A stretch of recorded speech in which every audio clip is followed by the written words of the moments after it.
మిత్రులకు ఉత్తమ జై భీములు, జై మాల, జై భారత రాజ్యాంగం. సుప్రీంకోర్టు తీర్పు వచ్చిన తర్వాత మాలల మీద తప్పుడు ఆరోపణలు చేస్తూ, తప్పుడు ప్రచారాలు చేస్తూ, చివరకు ఆయన చూపెట్టే ఈ స్పైరల్ బైండింగ్లు, పుస్తకాలు, పేపర్లు అన్నీ కూడా వాస్తవాలు లోపల దాపెట్టి వక్రీకరిస్తూ, ఆ వక్రీకరణ పునాదుల మీదనే వర్గీకరణను సాధించుకోవాలనుకుంటున్న మంద అలియాస్ మందకృష్ణ, ఆయన మాట్లాడిన దాన్ని ప్రతి అంశాన్ని కూడా ఈరోజు వాస్తవాలు ఏంటిదో తెలియజేయడానికి మీ ముందు వచ్చినాం. అయితే మొన్న చాలా మీటింగ్లలో, దాదాపుగా వందల మీటింగ్లలో, వందల విలేకరుల సమావేశం మీటింగ్లలో ఈయన మాట్లాడుకుంటూ ప్రతిసారి ఒక స్పైరల్ బుక్ చూపెట్టడం, కొన్ని పుస్తకాలు చూపెట్టడం, కొన్ని పేపర్లు చూపెట్టడం, ఆ పేపర్లలో ఏమున్నదో తెలియజేయకుండా దానికి అనుకూలంగా, వాళ్ళకు అనుకూలంగా మార్చుకొని మాట్లాడడం మానవాయితీగా అయింది. కాబట్టి అటువంటి తప్పుడు ప్రచారాలను తిప్పికొట్టడానికే ఈరోజు మీ ముందుకు రావడం జరిగింది. అందులో మొన్న ఇబ్రహీంపట్నంలో ఒక బ్లూ కలర్ స్పైరల్ బ్యాండింగ్ చూపెట్టుకుంటూ, నేను పుట్టకముందు కమిషన్ వేసిర్రు, కమిషన్ రిపోర్ట్ ఇచ్చిర్రు, మాలలు తొలగించాలని చెప్పడం జరిగింది. అయితే నేనేమంటున్నానంటే, అసలు ఆ పుస్తకంలో ఏమున్నదో ఈరోజు సమాజం తెలియజేయాలని మేము ముందుకు వస్తున్నా. ఇప్పుడు ఆ పుస్తకం గురించి మనం తెలుసుకోవడానికి ఇక్కడ వచ్చినాం.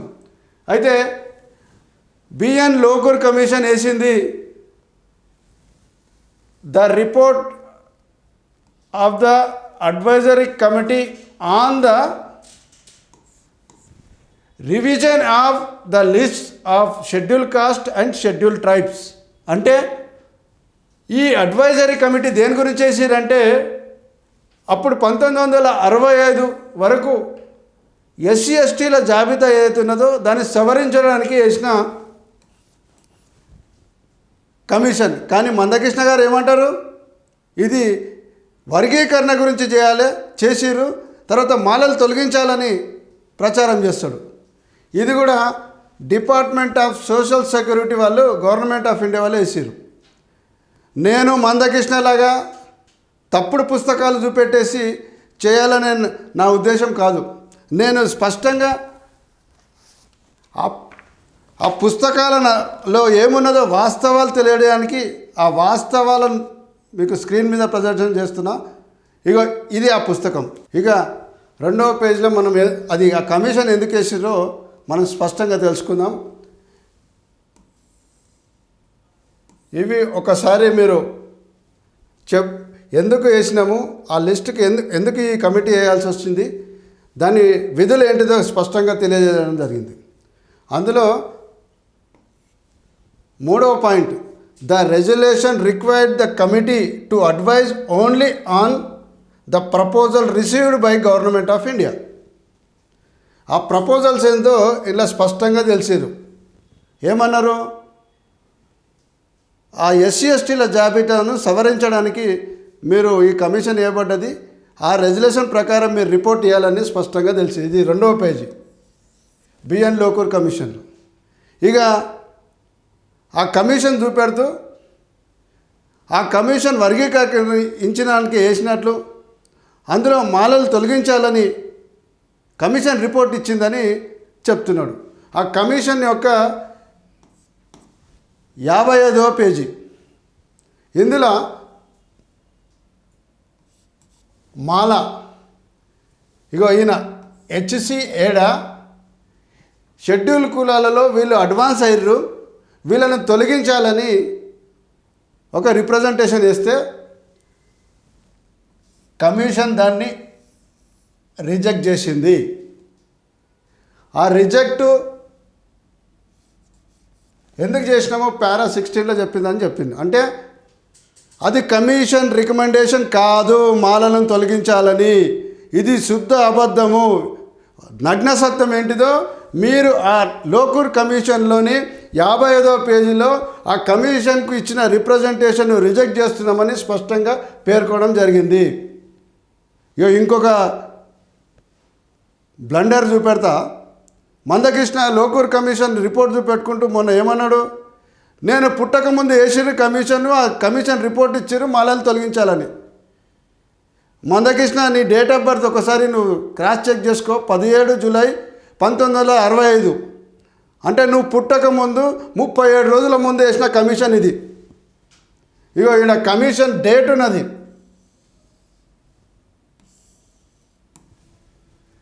ఒకటి జూన్ 1965లో కమిషన్ వేసారు.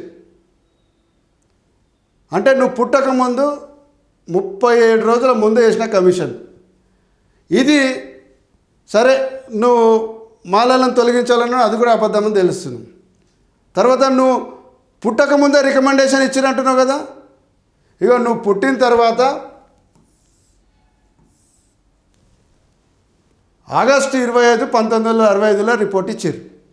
అంటే నువ్వు పుట్టక 37 రోజుల ముందు వేసిన కమిషన్, నువ్వు పుట్టినాక 32 రోజుల తర్వాత కమిషన్ రిపోర్ట్ ఇచ్చినావు. అంటే నువ్వు అప్పుడు 36, 37 ఏళ్ళ రోజుల పిల్లగాని. అసలు వాస్తవాలు దాపెట్టుకొని దాన్ని చూపెట్టుకుంటూ ఊపెట్టుకుంటూ ఎన్ని రోజులు ఈ అబద్ధాల ప్రచారం చేస్తావు? ఎప్పుడైతే మాదిగ రిజర్వేషన్ పోరాట సమితి 1994లో ఏర్పడ్డదో, ఏ రాజకీయ పార్టీ పాలనలో ఉంటుందో వాళ్ళకు అనుకూలంగా నువ్వు పోతావో, ఇక ఈ 10 సంవత్సరాల కింద భారతీయ జనతా పార్టీకి ప్రధాన వింగ్గా ఏర్పడి ఆ మాదిగ రిజర్వేషన్ పోరాట సమితి కాస్త మనువాదుల రిజర్వేషన్ పోరాట సమితిగా మార్చినావు కదా. ఆ మనువాదుల రిజర్వేషన్ పోరాట సమితికి జాతీయ అధ్యక్షుడు. మీరంతా కూడా వర్గీకరణ గురించి అన్ని వక్రీకరణలను, వాస్తవాలను, చరిత్రను, అన్ని రిపోర్ట్ల అంశాలను అన్నీ కూడా తప్పుడుగా ప్రచారం చేస్తారు. ఇది బిఆర్ లోకూర్ కమిషన్లో ఉన్న వాస్తవాలు. దీన్ని మీకు కావాలంటే తప్పకుండా మీ అందరు కూడా ఇస్తా. ఇది సాక్ష్యం. ఇది ఆయన చూపెట్టేటట్లు అబద్ధాలు కావు, అవన్నీ కూడా నా దగ్గర స్పష్టంగా ఉన్నాయి. ఇది లోకూర్ కమిషన్ మీద అబద్ధాలు ప్రచారం చేస్తున్న మందకృష్ణ అసలు రూపం. రెండవది, 1975 పంజాబ్లో వర్గీకరణ గురించి ఉద్యమాలు జరిగినాయని తప్పుడు ప్రచారాలు చేస్తున్నారు. అది 100కు 100% తప్పు. ఆ రోజు కాంగ్రెస్ ప్రభుత్వం, బూటా సింగ్ వాళ్ళంతా కలిసి పంజాబ్లో ఉన్న షెడ్యూల్ కులాల లిస్టులలో ఒక 2 కులాలు రిజర్వేషన్ అందుకోవడంలో వెనుకబడ్డాయి కాబట్టి ఆ 2 కులాలు మజహబీ సిక్కు, బాల్మీకులకు ఈ ఉన్న రిజర్వేషన్లలో 50% అంటే 12.5% ఇస్తూ అందులో స్పష్టంగా చెప్పింది, విద్యా ఉద్యోగ అవకాశాలలో ఈ మజహబీ సిక్కులకు, బాల్మీకులకు ప్రియారిటీ ఇవ్వాలి. ఇన్ కేస్ వాళ్ళు అక్కడ అవకాశాలలో లేకుంటే, ఆ లిస్టులో లేకుంటే మిగతా వారితో భర్తీ చేయాలని స్పష్టంగా చెప్పారు. దానికి అసలు ఉద్యమాలనే ప్రస్తావనే జరగలేడ 1975లో. నువ్వేమంటావు? వర్గీకరణ ఉద్యమాలు జరిగిన పంజాబ్లో అంటారు. ఒకసారి చరిత్ర తెలుసుకో. నీకు పంజాబ్ యాక్ట్ నీకు దగ్గర లేకుంటే నేను ఇస్తా. ఇక ఇది పంజాబ్ మీద జరిగింది. ఇక తెలుగు రాష్ట్రాలకు వద్దాం. తెలుగు రాష్ట్రాలలో 1965 లోకూర్ కమిషన్, 75 పంజాబ్ గవర్నమెంట్, 94లో మనువాద రిజర్వేషన్ పోరాట సమితి ఆవిర్భావం, 1996లో జస్టిస్ రామచంద్రరాజు కమిషన్, నారా చంద్రబాబు గారు ఒక ఆర్ఎస్ఎస్ సింపథైజరు. ఆ రోజు జస్టిస్ రామచంద్రరాజు కమిషన్ పేరు మీద ఒక కమిషన్ వేసి ఆ కమిషన్ రిపోర్ట్ ఆధారంగా ఒక ఉత్తర్వులు జారీ చేసి ఏబిసిడీలుగా వర్గీకరించారు 1997లో. అది రాష్ట్ర ప్రభుత్వానికి వ్యతిరేకంగా, ఆ ఉత్తర్వులకు వ్యతిరేకంగా అప్పుడు షెడ్యూల్ కులాల మేధావులందరూ కూడా హైకోర్టు, ఉమ్మడి ఆంధ్రప్రదేశ్ హైకోర్టులో సవాల్ చేస్తే దాన్ని రద్దు చేయడం జరిగింది. రద్దు చేసిన తర్వాత మళ్ళీ తిరిగి ఎందుకు రద్దు చేయడం మీరు స్పష్టంగా తెలుసుకోవాల్సిన అవసరం ఉన్నది. జస్టిస్ రామచంద్రరాజు కమిషన్ వేయడం కానీ, ఆ రిపోర్ట్ అమలు చేయడానికి కానీ తప్పకుండా భారత రాజ్యాంగంలోని ఆర్టికల్ 338 క్లాస్ 9 ప్రకారం జాతీయ ఎస్సీ కమిషన్ కన్సల్టేషన్ చేసి చేయాల్సిన బాధ్యత ఆ రాజ్యాంగాన్ని ఉల్లంఘిస్తూ రాష్ట్ర ప్రభుత్వం చేసినందుకు ఇది రాజ్యాంగ వ్యతిరేకమని ఆ రోజు ఉమ్మడి ఆంధ్రప్రదేశ్ హైకోర్టు కొట్టేసడం జరిగింది. అనంతరం 1998లో మళ్ళీ జాతీయ ఎస్సీ కమిషన్ను కన్సల్ట్ చేయగా అనేక కారణాలు చూపెడుతూ అసలు కులాల అసమానతకు తొలగాలంటే వర్గీకరణ సమస్యకు పరిష్కారం కాదని తెలియజేసుకుంటూ జస్టిస్ రామచంద్రరాజు కమిషన్ను తిరస్కరిస్తూ ఆంధ్రప్రదేశ్ ప్రభుత్వానికి ఉత్తర్వులు పంపించడం జరిగింది. ఇది నేను చెప్తున్నది కాదు, మందకృష్ణ వక్రీకరించడం, నేను వక్రీకరించలేను. ఆ రోజు ఎస్ఆర్ శంకరన్ గారు వార్త తెలుగు దినపత్రికలో 3 రోజులు వర్గీకరణకు సమాధానంగా వ్యాసం రాస్తూ అందులో స్పష్టంగా మొదటి పారాగ్రాఫ్లను క్లియర్గా చెప్పడం జరిగింది. ఈ విధంగా ఇవన్నీ పెండింగ్లో ఉండగా నాటి రాష్ట్ర ప్రభుత్వం 2000 సంవత్సరంలో ఆర్డినెన్స్ చేస్తూ ఎస్సీ వర్గీకరణ చేయడం జరిగింది. ఆ వర్గీకరణను సవాల్ చేస్తూ హైకోర్టులో అప్రోచ్ అయితే ప్రభుత్వానికి అనుకూలంగా తీర్పు రావడంతో సుప్రీంకోర్టుకి వెళ్ళిన చరిత్ర మీకు అందరికీ తెలిసిందే. సుప్రీంకోర్టు వెళ్ళిన తర్వాత నవంబర్ 5, 2004లో ఆ యాక్టును అయితే వర్గీకరణ యాక్టును రద్దు చేస్తూ సుప్రీంకోర్టు తీర్పు ఇవ్వడం జరిగింది. అదే భారతదేశంలోని ఆ రోజు వచ్చిన తీర్పు రాజ్యాంగాన్ని స్పష్టంగా point to point, police stop quote చేస్తూ అసలు ఈ సమస్యకు పరిష్కార మార్గం వర్గీకరణ కాదు, దీన్ని ఏ విధంగా చేయాలి, ఏం చేస్తే బాగుంటుందని స్పష్టంగా రెమెడీ కూడా ప్రకటిస్తూ ఆ రోజు ఆ తీర్పు ఇవ్వడం జరిగింది. అనంతరం ఇక ఈయన మాట్లాడుతూ బిఎన్ లోకూర్ కమిషన్ వక్రీకరిస్తాడు. పంజాబ్లో స్వతహాగా నాటి కాంగ్రెస్ ప్రభుత్వం తెచ్చిన దాన్ని ఉద్యమాల ద్వారా తెచ్చారని అదొక వక్రీకరణ అవుతుంది. 96లో వేసిన రాజ్యాంగ వ్యతిరేకమని జస్టిస్ రామచంద్రరాజు కమిషన్ కానీ ఆ ఉత్తర్వులు కానీ జాతీయ ఎస్సీ కమిషన్ తిరస్కరించారని ఆ నగ్న సత్తాన్ని చెప్పకుండా రికమెండ్ చేసిందని చెప్తాడు. ఇక దాని తర్వాత జస్టిస్ ఉషా మేరా కమిషన్ వేయడం జరిగింది. ఆ కమిషన్ క్లియర్గా ఎస్సీ వర్గీకరణ గురించే వేయడం జరిగింది. ఆ లోకూర్ కమిషన్ లాగా కాకుండా అది రివిజన్ గురించి అయితే ఇది మాత్రం జస్టిస్ రామచంద్రరాజు కమిషన్, ఉషా మేరా కమిషన్ కూడా వర్గీకరణ గురించి స్టడీ చేయడానికి వేసారు. National commission to examine the issue of sub categorisation of schedule caste in Andhra Pradesh. ఇది ఆంధ్రప్రదేశ్లోని షెడ్యూల్ కులాల వర్గీకరణ గురించి ఎగ్జామ్ చేయడానికి వేసిన కమిషన్. ఇది మే 1, 2008 చైర్పర్సన్గా ఉషా మేరా కమిటీ కాన్స్టిట్యూట్ చేయడం జరిగింది. ఉషా మేరా కమిషన్ కూడా రికమెండ్ చేయడం జరిగిందని మందకృష్ణ చెప్తూ ఉంటాడు. అయితే నేనేమంటున్నానంటే నువ్వు చూపెట్టే ఉషా మేరా కమిషన్ రిపోర్ట్లో అసలు వాస్తవాలు ఏముందో ఇప్పుడు మనం తెలుసుకునే ప్రయత్నం చేద్దాం. మనము ఇది 54వ పేజీ. ఇందులో స్పష్టంగా Madiga community is better off than Mala, అంటే మాలల కంటే కూడా మాదిగలు బెటర్గా ఉన్నారని స్పష్టంగా పేర్కొనడం జరిగింది. దానికి కారణాలు కూడా ఒక ABCDE అని 5 కారణాలు ఎందుకు వాళ్ళు డెవలప్ కావడానికి అవకాశాలు ఉన్నాయని స్పష్టంగా చెప్పడం జరిగింది. అయితే ఉషా మేరా కమిషన్ రికమెండ్ చేసింది అని అంటున్నావు కదా, అదే ఉషా మేరా కమిషన్ 54వ పేజీలో ఏముందో ఎందుకు చెప్తలేవు మరి? అది మాదిగలకు వ్యతిరేకంగా ఉందనా? అది మనం ఒకసారి గమనిస్తే 101వ పేజీ ఈ 101వ పేజీలో వాళ్ళ జనాభా దామాషా కంటే కూడా ఆంధ్రప్రదేశ్లో ఒక 3 కులాలు ఎక్కువ రిజర్వేషన్ లబ్ధి పొందిర్రు. అందులో మాల అయ్యవారు, మాదిగ, ఆది ఆంధ్ర. అందులో మాదిగల జనాభా కంటే కూడా ఎక్కువ రిజర్వేషన్ లబ్ధి పొందిన జాబితాలలో మాదిగలు ఉన్న నగ్న సత్తాన్ని ఎందుకు దాపెడతాం మందకృష్ణ?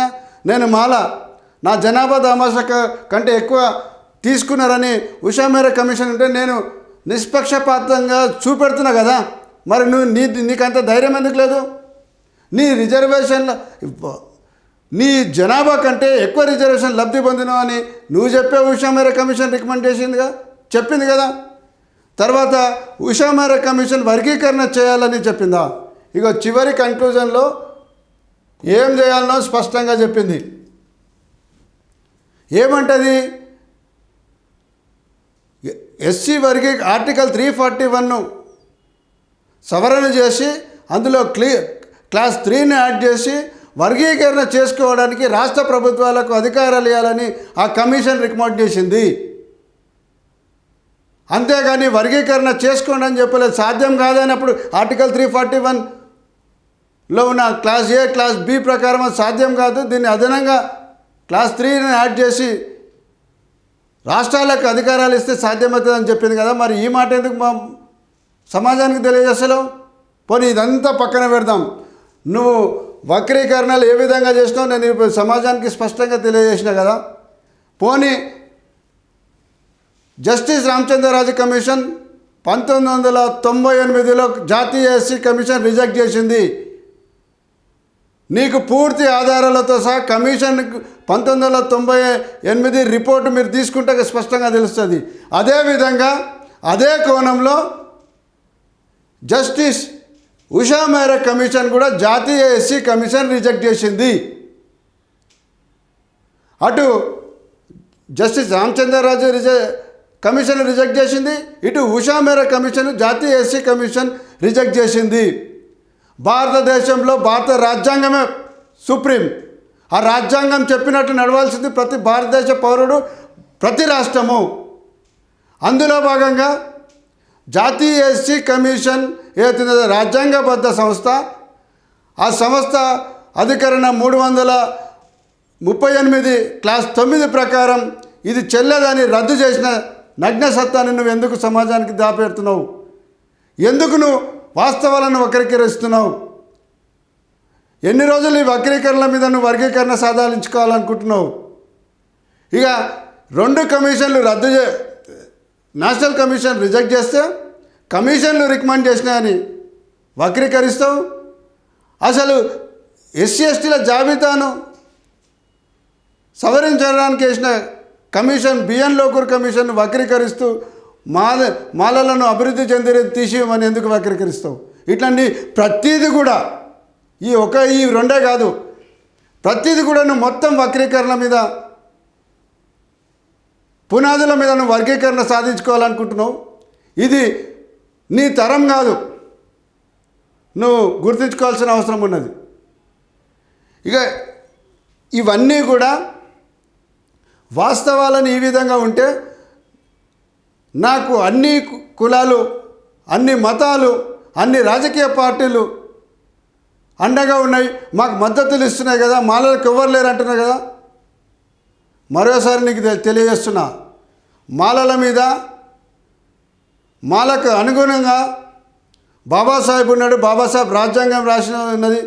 ముఖ్యంగా ఎస్సీ ఎస్టీల సంక్షేమం గురించి, వాళ్ళ మీద జరుగుతున్న అత్యాచారాలకు వ్యతిరేకంగా వీళ్ళు సమగ్ర అభివృద్ధి చెందాలంటే ఏం చేయాలని ఒక మహనీయుడు, ఆయన బ్రాహ్మణ సామాజిక వర్గానికి చెందిన ఒక గొప్ప మేధావి, మన సామాజిక వర్గాల గురించి ఆయన జీవితాన్ని త్యాగం చేసుకుంటూ పెళ్ళి కూడా చేసుకోకుండా తన ఐఏఎస్ వృత్తిని నిజాయితీగా నిర్వహించి చివరకు ఆయన రిటైర్డ్ అయినాక పింఛన్ డబ్బులు కూడా మన సామాజిక వర్గాలకు ఖర్చు చేసిన మహనీయుడు. ఆయన స్పష్టంగా చెప్పిండు, ఎస్ఆర్ శంకరన్ గారు, ఈ వర్గీకరణ అనేది తప్పు, దీన్ని ఎట్టి పరిస్థితుల్లో చేయొద్దని స్పష్టంగా చెప్పిండు. ఆ స్టాండ్ మీద ఉన్నాడు. అలాంటి మహానుభావులు మా అనుకున్నారు. బాబాసాహెబ్ నిజమైన వారసులు.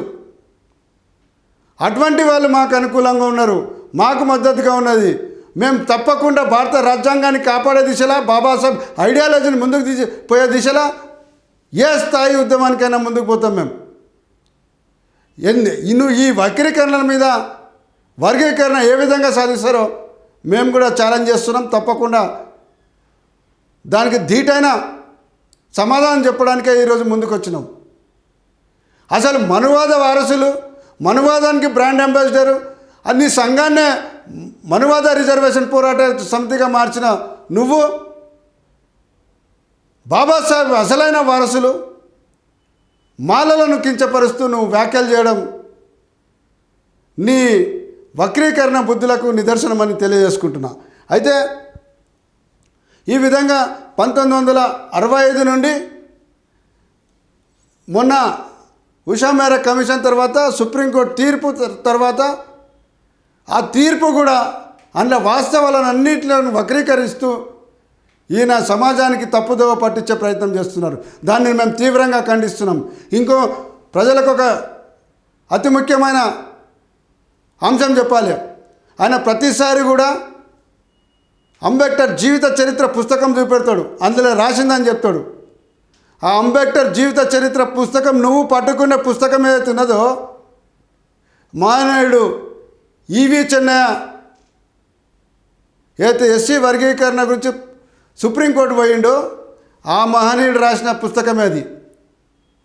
అంటే నీకు ఆదర్శంగా నువ్వు కోట్ చేసుకోవాలనుకుంటున్న పుస్తకం కూడా మా సామాజిక వర్గానికి చెందిన మేధావులు రాసినది. దాంతోపాటు మొన్న అంబేద్కర్ రచనలు ప్రసంగాలని తెలుగులో పుస్తకం ఒక చూపెట్టినావు కదా, అది కూడా మాల సామాజిక వర్గానికి చెందిన మా గురువు గారు బొజ్జ తారకం గారు, అమ్మ విజయభారతి మేడం గారు రాసిన తెలుగు అనువాదాలే. అంటే నువ్వు చెప్పుకోవడానికి, చూపెట్టుకోవడానికి మా మాల సామాజిక వర్గాలకు చెందిన మానీయులు రాసిన పుస్తకాలే రిఫరెన్స్గా వాడుతున్నావు. అయినా కానీ మాలలను అగౌరవపరచడం, లంగలని, దొంగలను, పిచ్చులని, సైకోలని ఎన్నెన్ని అంటున్నావు. ఒక్క మాలల సింహగర్జనతోనే ఇంత పిచ్చని అయిపోతే భవిష్యత్తులో మాలలు తీసుకునే కార్యక్రమాలను నీ పరిస్థితి ఏముంటుందో, నీ వయసుకు తగ్గ మాటలు, లాంగ్వేజ్ని వాడుకోవాలని నీకు ఇతవు పాడుతున్నావు.